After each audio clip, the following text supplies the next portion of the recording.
Good morning all. I am Dr. Neha Sharma from MIET College Chemical Engineering Department. I will be teaching here process control, which is this lecture is intended for the Polytechnic Chemical Engineering for all Uttar Pradesh colleges. And here in this lecture I will be covering the following topics, that are introduction, concept of automatic control, advantages of automatic control and manual control, physical and block diagrams, element of control system. So to understand what is a process control, we should first understand the meaning of process and control separately. Then only we can club them and know the actual meaning, what does it means and what we are intended to do in this lecture. So first of all हमें पता होना चाहिए process क्या है, process किसे कहते हैं. Process एक सीरीज ऑफ स्टेप्स है जिसके जब हम परफॉर्म करते हैं तो एक पर्टिकुलर रिजल्ट प्रोड्यूस होता है. हो सकता है वो एक स्टेप हो सकता है वो बहुत सारे स्टेप्स हों, और हो सकता है कि उन एक पर्टिकुलर नंबर ऑफ स्टेप्स को पीरियोडिकली रिपीट करा जाए तब हमें रिजल्ट मिले. लेकिन प्रोसेस क्या है, प्रोसेस एक इनपुट से आउटपुट के बीच में जो परफॉर्म किया जाता है, दैट इज़ प्रोसेस. रिजल्ट लाने के लिए जो हम एक्टिविटीज़ करते हैं या सेट ऑफ स्टेप्स लेते हैं, that is called process. And what does control means? Control system manages, commands, directs और regulates the behaviour of devices और सिस्टम्स यूजिंग कंट्रोल लूप्स. मतलब कोई भी प्रोसेस अगर हो रहा है, हम सिंपल से एग्जांपल ले सकते हैं कि मान लीजिए हमारे घर में हम ओवरहेड टैंक भर रहे हैं मोटर से. तो क्या करेंगे, मोटर चलाते हैं, पानी क्या करता है, फ्लो करके ऊपर जाता है टैंक में गिरता है. लेकिन एक टाइम के बाद क्या होता है, वो टैंक फिल हो जाता है और वो ओवरफ्लो करने लगता है. तो हम मैनुअली उसे कंट्रोल करने के लिए क्या करते हैं, हम जब देखते हैं ओवरफ्लो हो रहा है तो हम स्विच ऑफ कर देते हैं अपनी मोटर. लेकिन अगर हम वहाँ पे ऑटोमेटिक कंट्रोल का यूज़ करना चाहते हैं तो हम वहाँ पे क्या करेंगे, एक लेवल इंडिकेटर लगा देंगे, जिससे जैसे ही वो लेवल एक पर्टिकुलर लेवल तक आएगा वाटर का, वो इंडिकेशन देगा. इंडिकेशन जब कंट्रोल सिस्टम में जाएगा, कंट्रोल सिस्टम क्या करेगा, अपने आप मोटर को स्विच ऑफ करेगा और उस टाइम ड्यूरेशन में जितना भी पानी और भरा है, लेवल और भरा है, तो वो क्या होगा, वो हमारी टॉलरेंस लिमिट है, तब तक ओवरफ्लो नहीं होगा. ओवरफ्लो से पहले ही मोटर बंद हो जाएगी. तो दैट इज़ ऑटोमेटिक कंट्रोल. लेकिन कंट्रोल क्या है, बेसिकली हमने उसको ओवरफ्लो होने से रोका. अगर मैनुअल करें, हो सकता है हम वहाँ पे एक लेवल इंडिकेटर लगा दें, एक आदमी को बैठा दें, हम कहें कि यहाँ तक लेवल आ जाए तो मोटर बंद कर देना, ओवरफ्लो होने से बच जाएगा. तो दैट इज़ कंट्रोल. कंट्रोल करना मतलब किसी चीज़ को एक्सीड, किसी भी प्रोसेस को एक पर्टिकुलर आउटपुट लाने के लिए जो हम प्रोसेस अपना रहे हैं, वो आउटपुट आने तक हमें उसे कंट्रोल करना है. पूरे प्रोसेस को हमें उससे ज़्यादा नहीं होना चाहिए, जैसे पानी ओवरफ्लो ना हो ओवरहेड टैंक में, या फिर अगर हम रूम हीटर्स लगा रहे हैं तो एक पर्टिकुलर टेम्परेचर से ज़्यादा ना हो हीटिंग रूम की, तो उसमें हम कंट्रोल्स यूज़ कर सकते हैं, है ना. तो दीज आर कंट्रोल्स जो रेगुलेट करते हैं एक प्रोसेस को. किसी भी प्रोसेस को रेगुलेट करना इज़ कंट्रोल करना. उसके वेरियस मोड्स हो सकते हैं, वो हम आगे पढ़ेंगे. तो अब दो तरीके हैं कंट्रोलिंग के.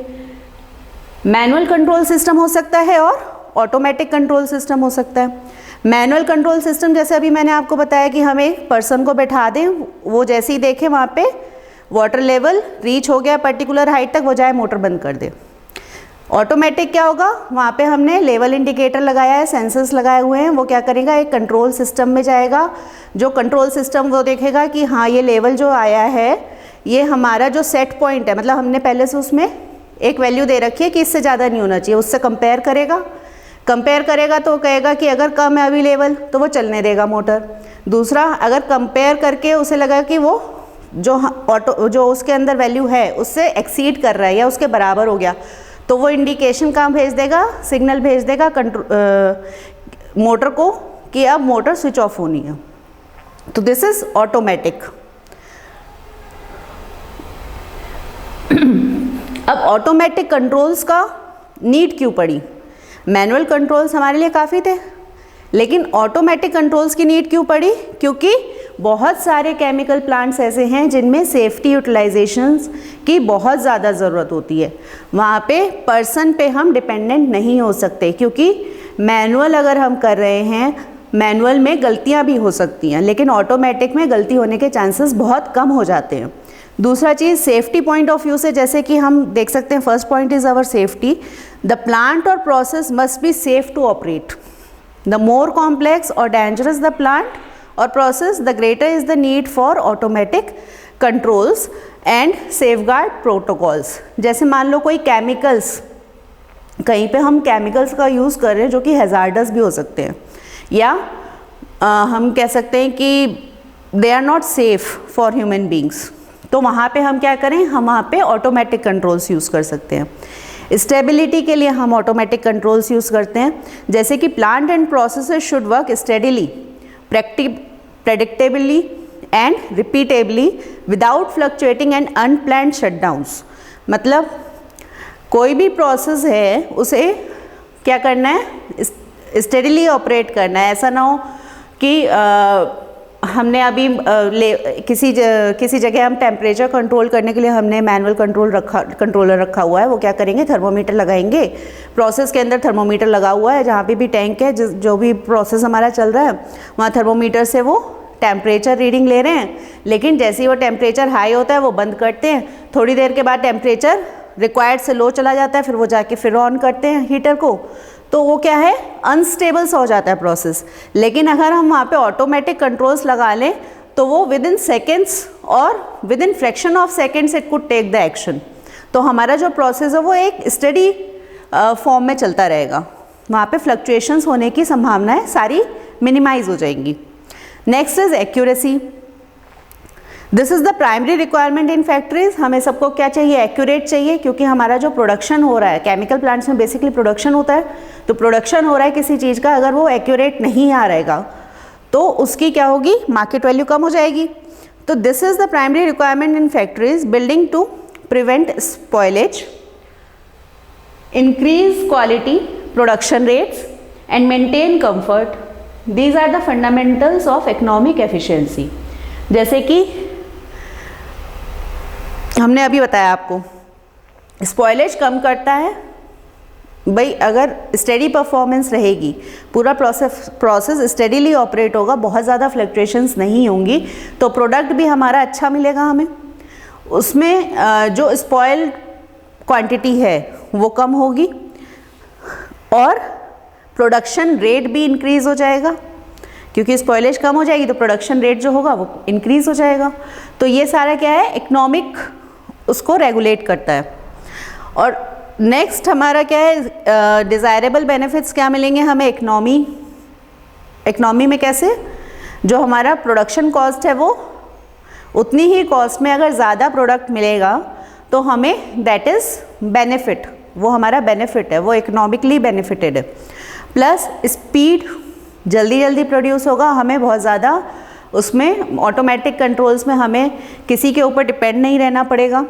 नेक्स्ट इज़ रिलायबिलिटी, अगेन कि जैसे ही प्रोसेस, चाहे दिन हो, चाहे रात हो, चाहे सर्दी हो, चाहे गर्मी हो, चाहे बरसात हो, वो प्रोसेस अपने आप रेगुलेट होता रहेगा, उसको किसी मैनुअल कंट्रोल की ज़रूरत नहीं है, किसी के ऊपर वो डिपेंडेंट नहीं है, रिलायबल नहीं है ना।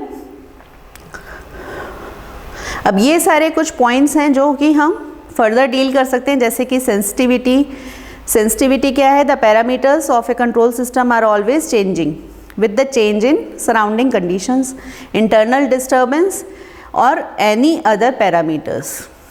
ये सारे जो पैरामीटर्स हैं वो हमारे क्या होंगे, चेंज होते रहते हैं। किसी भी प्रोसेस के पैरामीटर्स हमारे चेंज होते रहते हैं on the basis of weather condition, disturbance and other things. तो जो भी हमारा कंट्रोल होगा वो सेंसिटिव इनफ होगा to take the correct action at any time for any effects. Accuracy, उसकी एक्यूरेसी हाई होगी।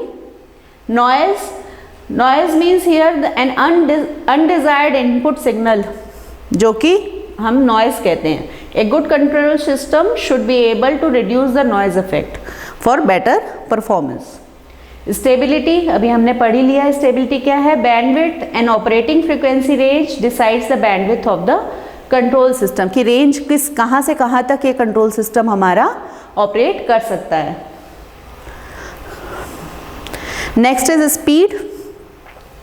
It is the time taken by the control system to achieve its stable output.